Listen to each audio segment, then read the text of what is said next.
Imagine waking up tomorrow and never having to work another day in your life. Today, I'm going to show you how you can turn that dream into a reality.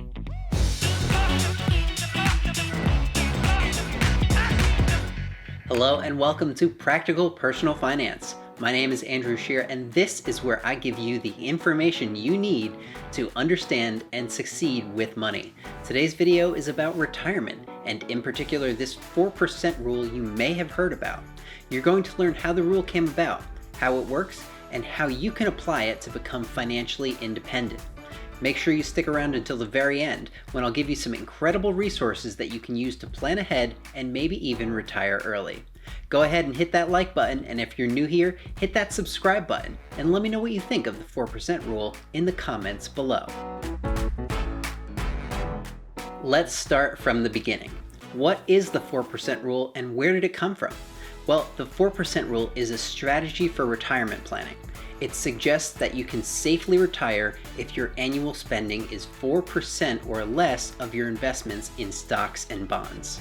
The rule was first researched by a financial advisor named William Bengen. It was published in an October 1994 issue of the Journal of Financial Planning. It started to become more popular in 1998 when a group of finance professors from Trinity University conducted a study about safe withdrawal rates. A safe withdrawal rate is the percentage of your investments that you can take each year in retirement without ever having to worry about running out of money. Those professors concluded that 4% was a safe withdrawal rate, validating the research of William Bengen and popularizing the 4% rule in the process.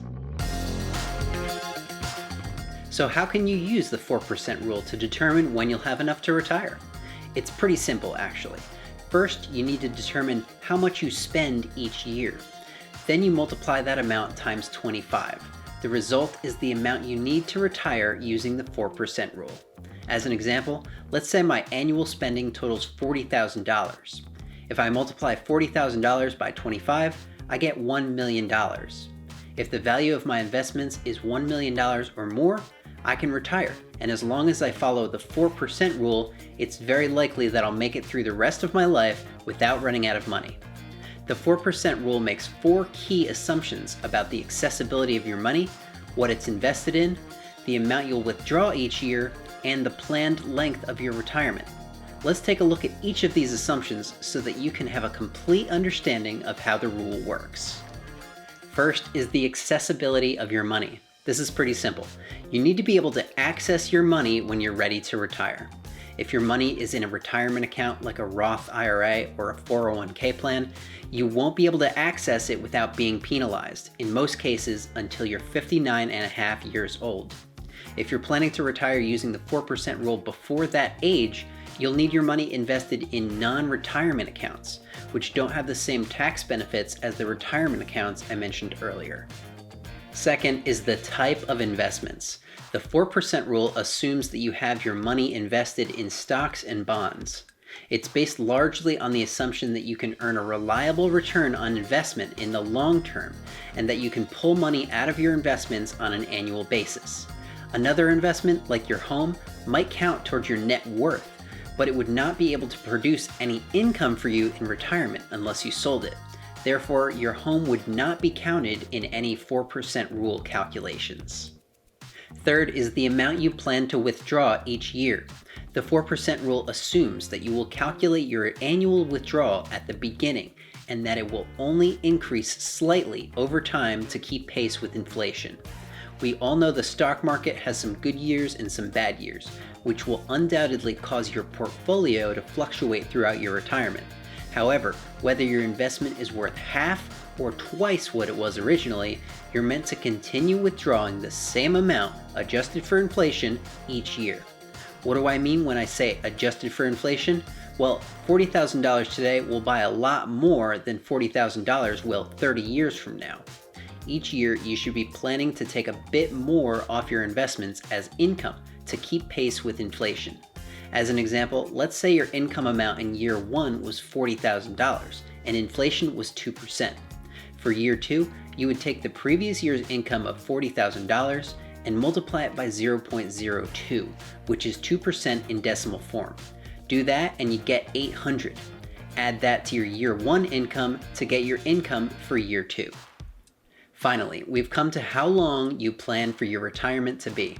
When those professors at Trinity University conducted their study, they researched retirements that lasted 30 years. What they found is that if you use the 4% rule over the course of 30 years, you would only run out of money 5% of the time. The remaining 95% of the time, you would still have at least $1 left at the end of 30 years. Depending on how your investments performed, you could have wound up with a whole lot more, a whole lot less, or even the same amount you started with. But the important takeaway is that 95% of the time, you're in the black. I don't know about you, but I like those odds. If you're planning for a longer retirement than 30 years, your chances of running out of money will go up. But don't worry, next I'm going to talk about how you can just about guarantee that won't happen. If you're a little concerned that you might run out of money in the middle of retirement, even if you're following the 4% rule, then you should consider one of the following 2 strategies to reduce the percentage you need to pull from your investments each year to cover your expenses. If you can reduce the percentage you need to pull each year by even 0.5% down to 3.5%, your chances of making it through your retirement without running out of money goes up, in many cases, to 100%. Strategy number 1 is to beef up your investments just a little bit more before making the leap to retirement. In order to live off 3.5% of your investments, you'll need just 28.5 times your annual expenses rather than 25 times. Not such a huge difference, especially when you can expect your investments to continue growing while you continue working and paying into them. Strategy number 2 is to earn some income in retirement.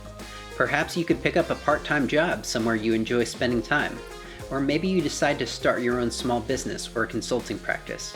Without the financial constraints of having to work a full-time job in order to stay afloat, you might be able to do something you've always dreamed of doing in your career.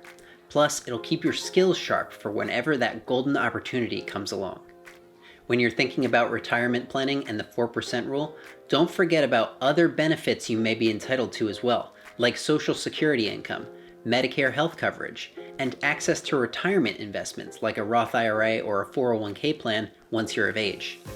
These can be especially important to remember if you're planning for an early retirement, because they could play a role in increasing your income, cutting your annual expenses, and increasing the value of your portfolio to draw from. Perhaps the biggest factor in retirement is minimizing your expenses and being frugal. This is especially important if you plan to retire at a young age. If your home is paid for, you own your vehicles free and clear, and you keep a tight monthly budget, you would be surprised at how little you can retire on. Using a combination of frugality and aggressive saving, it's possible to achieve financial independence and make the decision to retire at a very young age, perhaps even in your early to mid-30s. Once you've retired, as long as your annual spending increases only slightly each year with inflation, you can use the 4% rule to sustain yourself for virtually the rest of your life. The younger you are, the more likely it is that you'll still have some source of income in retirement. This will allow you to reduce the amount you draw from your investments each year and allow your portfolio to grow even more. With that said, here are 2 awesome free tools that you can use to calculate the odds of a successful retirement. The first is called FireCalc. It's really simple. You enter the value of your portfolio, the amount you want to pull off every year, and the length of your retirement in years. You end up with a bunch of different models based on historical data of when you might have retired, and it gives you the percentage of times your retirement would have been successful. The second is from a website called Engaging Data. It gives you a ton of options and variables, and even considers your life expectancy based on your age and gender. You could have a lot of fun and spend a lot of time playing around with all these different options. Now that you know about the 4% rule, how much do you think you'll need saved up in order to retire? Will you still try to generate some income in retirement to reduce the burden on your investments? Let me know in the comments. If you like this video, give it a thumbs up, and please consider supporting my channel by becoming a subscriber with notifications turned on. Thanks for watching. I'm Andrew Scheer, and I'll see you next time.